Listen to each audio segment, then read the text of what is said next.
ایک دن سرکار مسجد نبی میں تشریف لاتے ہیں تو آپ دیکھتے ہیں کہ ایک ستون کے ساتھ بڑا خوبصورت وجیح لمبے قد لمبی گردن موٹی آنکھوں والا ایک شخص بندھا ہوا ہے۔ آپ نے پوچھا صحابہ سے کہ یہ کون ہے؟ انہوں نے کہا آقا یہ یمن کا بادشاہ ثمامہ ہے۔ تو آپ نے فرمایا اس کو کیوں باندھا گیا ہے؟ تو انہوں نے کہا آقا باقی جتنی بھی اس کی فوج تھی، اس کے ساتھ جو لوگ تھے، ان کو تو ہم نے ان کا فیصلہ کر دیا ہے، یہ چونکہ بادشاہ تھا۔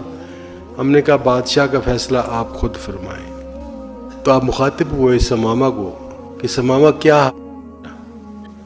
اس نے سرکار کی طرف دیکھے بغیر کہا کہ گرفتار بھی کرتے ہو، حال بھی پوچھتے ہو۔ آپ نے فرمایا ثمامہ تمہیں کسی چیز کی کوئی طلب یا غرض ہو تو بتاؤ۔ اس نے کہا نہیں مجھے کوئی طلب نہیں ہے، کوئی غرض نہیں ہے، تم مجھے قتل کرنے والے ہو، مجھے قتل کر دو، بس ختم ہوگی بات۔ اب وہ منہ پھیر کے یہ سارے جواب دے رہا ہے تو سرکار فرماتے ثمامہ میری طرف تو دیکھو، یہ مکالمہ 3 دن چلتا ہے اور اسی پیٹرن پہ چلتا ہے، اور ظاہر ہے صحابہ بڑے بے چین، تلواروں پہ ان کے ہاتھ کہ اشارہ ہو جائے ابھی اس کی گردن اتار دیں۔ تیسرے دن جب آپ نے اسی طرح گفتگو کا آغاز کیا اور اس نے بھی وہ اسی طرح جواب دیے بغیر دیکھے ہوئے، تو آپ نے فرمایا ثمامہ چلے آج سے تمہیں ہم آزاد کرتے ہیں۔ اس کو اپنے کانوں پر یقین نہ آیا کہ 3 دن سے بدتمیزی کر رہا ہوں، میں اس شخص سے کر رہا ہوں جس کے قبضے میں میری اس وقت جان ہے۔ اتنا مہربان، اتنا رحم، میں نے تو آج تک کوئی ایسا جنرل بھی نہیں دیکھا، کوئی بادشاہ نہیں دیکھا، کوئی شخص نہیں دیکھا جس کے ساتھ بدتمیزی کرو اس کے پاس طاقت بھی ہو اور وہ معاف کر دے۔ پہلے تو وہ سکتے میں چلا گیا نا کہ یہ ہوا کیا ہے۔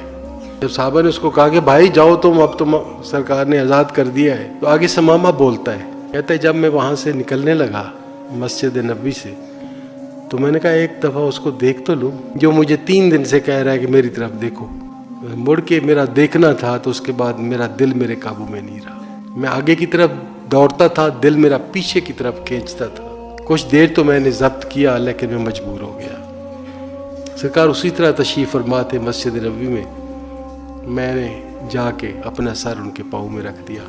آپ فرمایا ثمامہ ہم نے تو تمہیں آزاد کیا تھا۔ اس نے کہا آزاد تو اس وقت کیا تھا جب میں نے دیکھا نہیں تھا، اب ہاں کی آزادی اپنے قدموں میں مجھے رہنے دیں۔ یہ واقعہ صرف میں نے پڑھا ہے یا اس کا القاب میرے اوپر ہوا ہے، لیکن میں بار بار اس بات پر اصرار کرتا ہوں کہ صوفیہ نے نبی کریم صلی اللہ علیہ وسلم کے اخلاق حسنہ سے یہ چیزیں زیادہ اپنی زندگی میں لاگو کی تھی۔ کسی سے نفرت نہیں کرتے تھے۔ ہم تو بھائی سیدھے سادے لوگ ہیں، ہم نے اپنے صوفیہ